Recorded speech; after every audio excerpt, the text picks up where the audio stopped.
Assalamualaikum warahmatullahi wabarakatuh. Waalaikumsalam warahmatullahi wabarakatuh.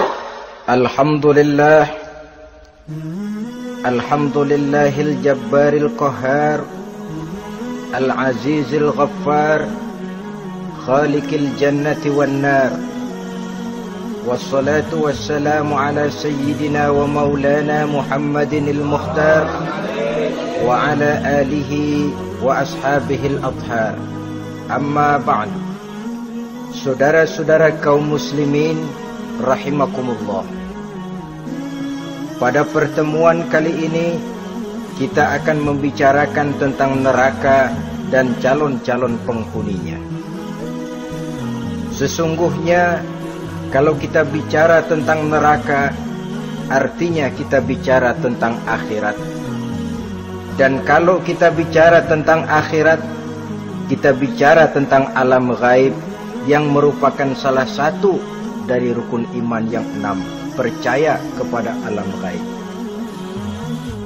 Kalau sudah bicara alam gaib, maka ini di luar batas kemampuan nilai-nilai ilmiah dan di luar batas kemampuan renungan filsafat.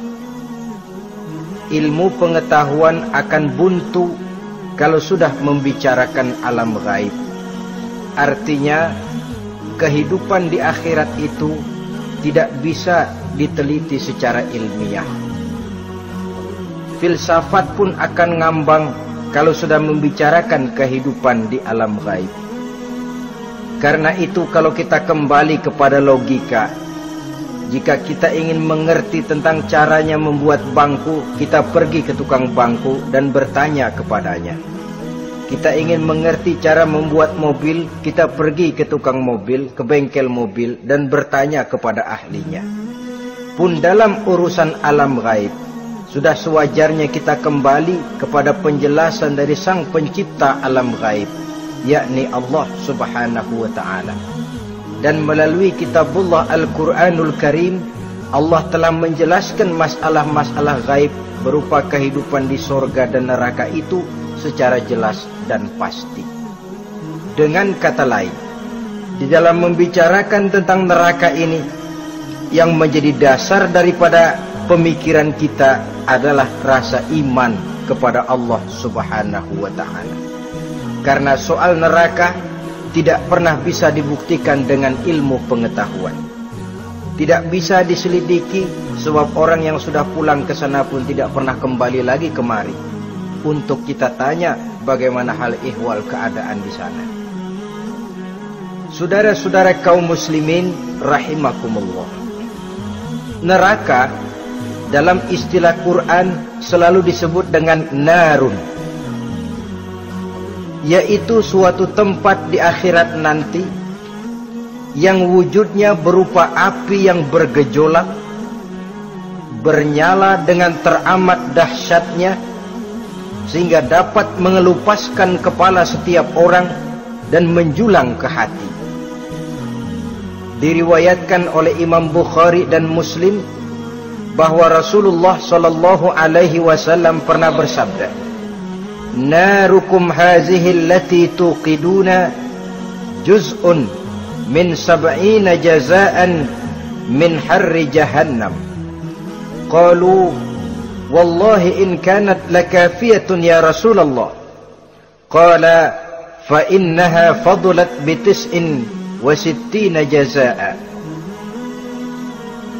Apimu yang kamu pakai di dunia ini, kata Nabi, untuk memasak, untuk menyalakan lampu, api yang kau pakai di dunia ini cuma satu bagian kecil dari 70 kali bagian panasnya neraka jahanam. Sahabat waktu itu terperanjat lalu berkata, "Wallah, in kanat lakafiyatun ya Rasulullah." Ya Rasul, api di dunia ini saja sudah cukup untuk menghanguskan kami, untuk menghanguskan apa yang ada.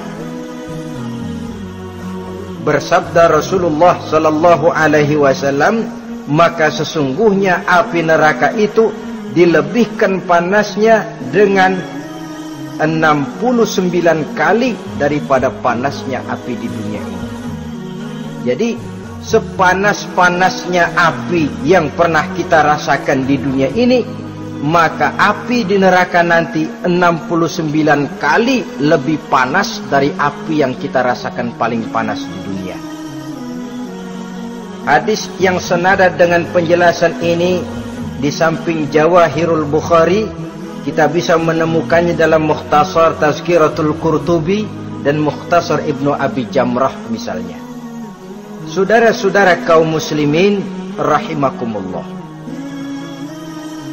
Sehingga boleh jadi seringan-ringan azab penduduk neraka di akhirat nanti, kata Nabi, seorang yang di telapak kakinya diletakkan kerikil neraka yang sangat kecil, lalu mendidih otaknya. Itu seringan-ringannya. Di tapak kakinya diletakkan kerikil neraka yang oleh karena panasnya lalu mendidih otaknya. Itu yang paling ringan, gak apa-apa, cuma segitu aja. Di telapak kakinya ditaruh kerikil, otaknya lalu jadi mendidih karena menahan panas. Pantas kalau satu hari Luqmanul Hakim pernah memberikan nasihat kepada anaknya, kata beliau, "Anakku, kerjakanlah dosa seberapa kekuatanmu menanggung azab Allah, dan laksanakan ibadah seberapa hajat dan keperluanmu kepada Allah. Berapa banyak hajatmu kepada Allah, begitulah kamu harus beribadah. Kalau kamu merasa tidak berhajat dan tidak perlu apa-apa kepada Allah, ya tidak usah ibadah." Logikanya kan begitu. Saudara-saudara, dalam hidup ini ada nggak yang nggak perlu kepada Allah? Ada nggak? Seluruh kita memerlukan Allah. Karena itu Luqman betul dengan bahasa diplomatis, "Anakku, kerjakan ibadah seberapa hajatmu kepada Allah. Makin banyak hajatmu kepada Allah, makin banyak hendaknya kamu melaksanakan ibadah. Tapi kalau kamu sudah merasa bisa hidup tanpa Allah, persilahkan kamu tidak usah ibadah." Sebaliknya, kerjakan dosa seberapa kekuatanmu menanggung azab siksaan Allah. Kalau merasa sudah belajar ilmu kebal, kira-kira di neraka nanti nggak apa-apa, persilahkan kerjakan dosa sebanyak-banyaknya. Tapi kalau masih berpikir, gua mah jangan dibakar di neraka, nginjek puntung rokok gua lompat. Kalau masih berpikir ke situ, ya hati-hati, saudara-saudara. Nah, sebagaimana surga, neraka pun ada pintu-pintunya. Dan yang melalui pintu-pintu itu sesuai dengan dosa yang dia kerjakan pada waktu kehidupannya di dunia ini. Jadi setelah manusia diadili, mereka kumpul di padang mahsyar beramai-ramai. Yang mendapat kitab di tangan kanan, yang selamat dari proses pengadilan, yang sudah nyata lebih banyak kebaikannya daripada kesalahannya, wajah mereka berseri-seri. Tapi yang rapotnya merah, yang timbangannya lebih banyak kejahatannya, mereka mukanya udah pada gulem. Di tengah itulah kedengaran pernyataan dari Allah Subhanahu wa ta'ala, "Salamun qaulan min Rabbir Rahim." Ada ucapan selamat dari Allah, Tuhan yang Maha Pengasih dan Maha Penyayang. "Salamun alaikum." Selamatlah kamu, wahai orang-orang yang kelak akan sampai ke surga. Yang lulus di pengadilan dapat ucapan selamat dari Allah. Tapi pada saat itu juga Allah mengatakan, "Wamtazul yauma ayyuhal mujrimun." Pada hari ini, semua orang-orang yang kurang ajar supaya minggir. Wamtazul yauma ayyuhal mujrimun. Orang-orang yang durjana, kelompok durhaka, para pembuat dosa, misah hari ini, minggir semuanya. Kamu akan digiring ke dalam neraka.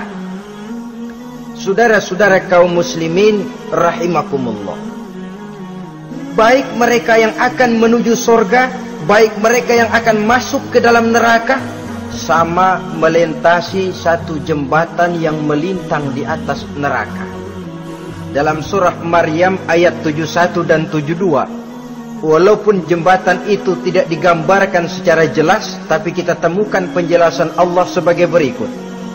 Wa inna minkum illa wariduha kana ala rabbika hatman maqdiya thumma nunajjil ladzina taqaw wa nazaru adh-dhalimina fiha jasiyya. Saudara-saudara, dan tidak ada setiap orang pun kecuali mereka akan melalui api neraka itu. Adapun orang-orang yang bertakwa, mereka diselamatkan oleh Allah, sedangkan orang-orang yang zalim, mereka terlempar ke dalam jurang neraka. Nah, itu yang dinamakan dengan sirat. Ada memang riwayat menjelaskan bahwa sirat itu kecilnya seperti rambut dibelah 7, tajamnya lebih tajam dari mata pedang. Tapi dalam banyak hal, orang lewat di atas sirat itu bergantung kepada amalannya waktu dia hidup di dunia ini. Maka jangan heran ada orang yang lewat di atas sirat itu seperti kilat, lep sudah sampai di surga.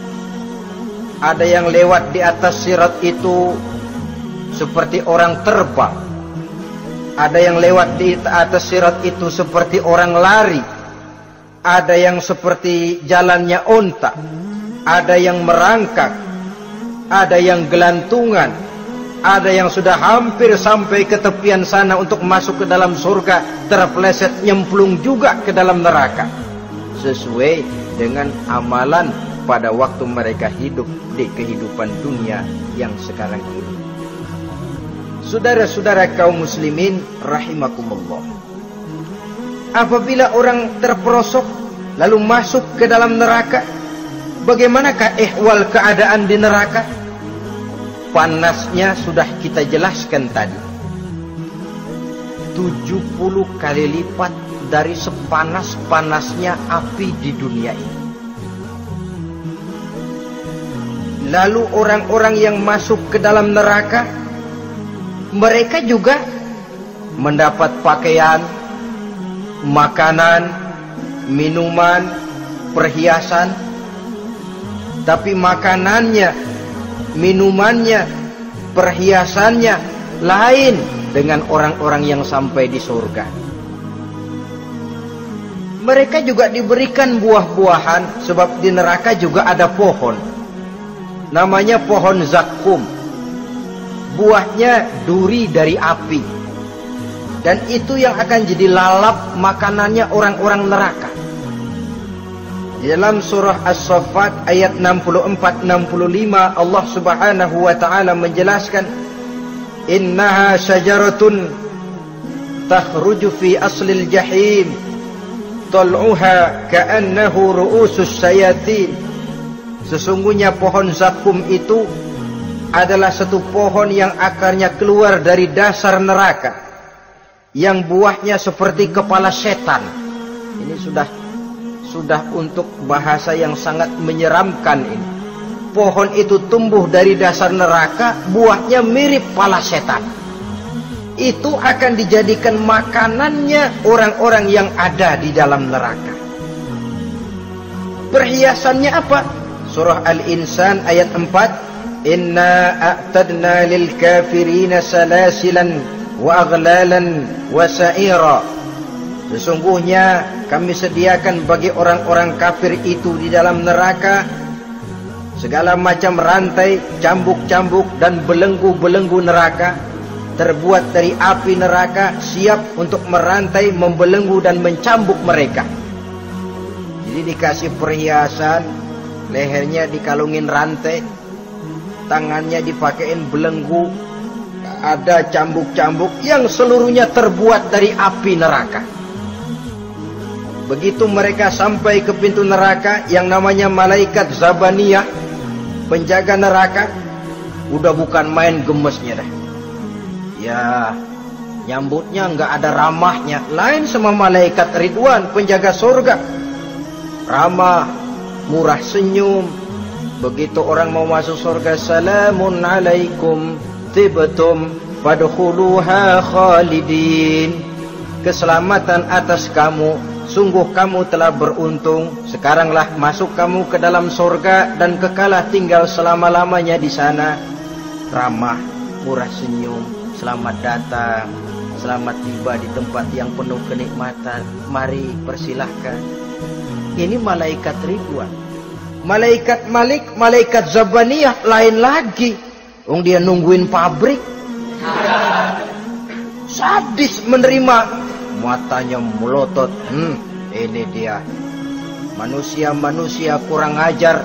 Yang waktu di dunia sudah datang para rasul, sudah turun agama, sudah datang Al-Quran, tapi belagak pilon. Ini loh. Nih, rantai, belenggu.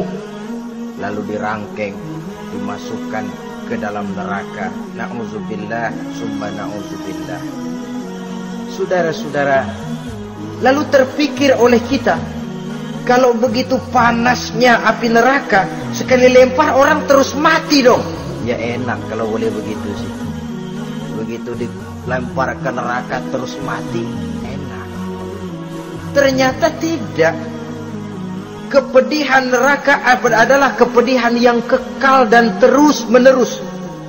Tidak satu saat pun orang-orang di dalam neraka pernah merasakan kesenangan. Tidak sesaat pun. Kali semenit kayak ngasok, enggak, terus menerus berada dalam kepedihan yang tiada tara. Al-Quran menjelaskan, kullama nadijat juluduhum baddalnahum juludan ghairaha. Apabila hancur kulitnya, kami ganti dengan kulit yang baru. Supaya apa? Liyazuqul azab, biar dia rasain azab. Tuh, rasain dulu. Hancur kepalanya, buletin lagi, hancur kulitnya, bikin lagi, berantakan isi perutnya, disempurnakan lagi, digiling lagi. Terus menerus begitu, tidak sedetik pun penduduk neraka itu pernah mengalami istirahat. Barangkali pakai jam istirahat lumayan, ini enggak ada. Ada bel, kleneng, istirahat, azab dicabut. Tidak. Terus menerus dan selalu begitu. Satu detik saja pun mereka tidak pernah istirahat dari siksaan dan azab yang mereka terima. Saudara-saudara kaum muslimin rahimakumullah. Lalu bagaimana keadaan mereka? Ada orang-orang di dalam neraka itu yang dikenakan pakaian dari api neraka. Luar biasa. Dikasih pakaian dinas dari api. Kemudian kepalanya dituangi air yang sedang mendidih, yang dengan tuangan air itu dihancur luluhkan segala isi perutnya dan kulit-kulitnya. Setelah itu mereka dicambuk dengan cambuk-cambuk dari besi. Apabila mereka hendak keluar dari neraka, mereka dicampakkan kembali ke dalamnya. Dan dikatakan kepada mereka, rasakan siksaan yang membakar ini. Dalam surah Al-Hajj ayat 19 sampai 22 kita bisa simak firman Allah Subhanahu wa taala. Fallazina kafaru qutti'at lahum siyabun min nar yusabbu min fawqi ru'usihimul jahim yus'aru bihi ma fi butunihim wal julud wa lahum maqami'u min hadid. Kullama aradu an yakhruju minha min ghammin u'idu fiha wa zuqu azabal hariq. Na'udzubillah summa na'udzubillah. Diberikan pakaian dari api, melolong, menyayat dia, memilukan, merintih dan meraung-raung. Lalu kepalanya diguyuri dengan air yang sangat mendidih. Hancur luluh isi perutnya, masih dicambuk lagi dengan cambuk-cambuk dari besi. Mereka merambat, mereka meraung, mereka hendak lari, mereka ingin keluar dari neraka. Tapi tiap kali mereka merambat ingin keluar, ditarik lagi. Kalau cara kita, ayo, mau kemana lo? Apa kata malaikat penjaga neraka? Zuku azabal hariq, rasain nih, makan pencarian lo waktu di dunia. Saudara-saudara, lalu ada pula siksaan penduduk neraka itu, di mana dahi, lambung dan punggung mereka dipanggang dengan api neraka. Allah karim, kita di dunia ini tertusuk paku saja waktu berjalan sudah bukan main pedihnya. Tertusuk duri saja sudah bukan main pedihnya. Ini punggungnya, lambungnya macam disate, dipanggang dari api neraka. Dalam At-Taubah ayat 35 kita temukan firman Allah, fi nari jahannama fatukwa biha hibahuhum wa junubuhum wa zuhuruhum, na'udzubillah summa na'udzubillah. Kemudian ada pula penduduk neraka itu yang disiksa, lehernya diikat dengan rantai, mereka spontan diseret-seret dengan sekeras-kerasnya dan dilemparkan ke dalam lautan air yang sedang mendidih. Kemudian mereka dibakar dalam api yang bergejolak dan menyala-nyala. Pada surah Al-Mu'min ayat 71 dan 72 Allah subhanahu wa ta'ala menjelaskan, izil aghlalu fi a'nakihim wassalasil yushabuna fil hamim summa fin nari yusjarun. Ketika belenggu dan rantai dipasang di leher mereka supaya mereka diseret ke dalam air yang sangat panas, kemudian mereka dibakar dalam api. Ada lagi penduduk neraka yang dipegang jambulnya lalu diseret ke tengah-tengah neraka, kemudian kepalanya digerujuki dengan air yang mendidih seperti yang dijelaskan dalam surah Ad-Dukhan ayat 47 dan 49. Pendeknya, azab dan siksaan neraka itu sesuailah dengan amalan dosa yang dikerjakan manusia pada waktu kehidupan di dunia ini. Maka dalam puncak perjalanan Mi'raj misalnya, kepada Rasulullah sallallahu alaihi wasallam diberikan berbagai macam penglihatan sebagai contoh dan tamsil dari kehidupan di dunia ini. Sejak dari penglihatan di jalan sampai kepada penglihatan surga dengan segala kenikmatannya dan neraka dengan seluruh azabnya, seluruhnya merupakan contoh teladan. Misalnya dalam perjalanan ketika hendak Mi'raj itu, sebelum berangkat Rasul disodorkan dua minuman, segelas berisi arak, segelas lagi berisi susu. Kata malaikat Jibril, ambillah salah satu minuman itu ya Muhammad.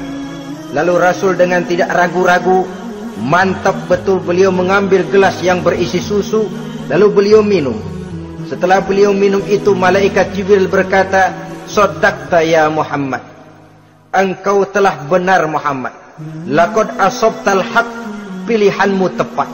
Kenapa ya Jibril? Untung susu yang kamu minum Muhammad.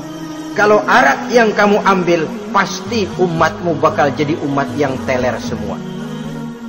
Ini pun satu contoh buat kita semua, bahwa dalam kehidupan kita selalu berhadapan dengan susu dan arak, berhadapan dengan hak dan batil, berhadapan dengan benar dan salah.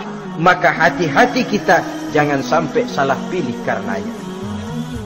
Lalu yang ada kaitannya dengan persoalan kita, penglihatan yang diberikan Allah kepada beliau di neraka. Beliau melihat sekelompok orang dilontari kepalanya dengan batu dari api neraka. Tiap kali dilontari kepala itu hancur berkeping-keping, berantakan otaknya, lalu dibulatkan kembali. Setelah kepala itu bulat kembali, disambitin lagi, menjerit, meraung, merintih kesakitan, hancur kepalanya, berantakan otaknya, lalu dibulatkan lagi, terus menerus begitu, tidak pernah berhenti. Sampai Rasul bertanya, ya Jibril, ini orang kenapa kepalanya dilontari dengan api neraka sampai hancur lalu dibulatkan kembali? Kata malaikat Jibril, ya Muhammad, itulah contoh daripada umatmu yang berat untuk sujud kepada Allah Tuhannya. Itulah contoh dari umatmu yang waktu hidup di dunianya tidak pernah mendirikan solat sama sekali. Sombong yang paling sombong adalah sombong kepada Allah. Artinya tidak mau sujud kepada Sang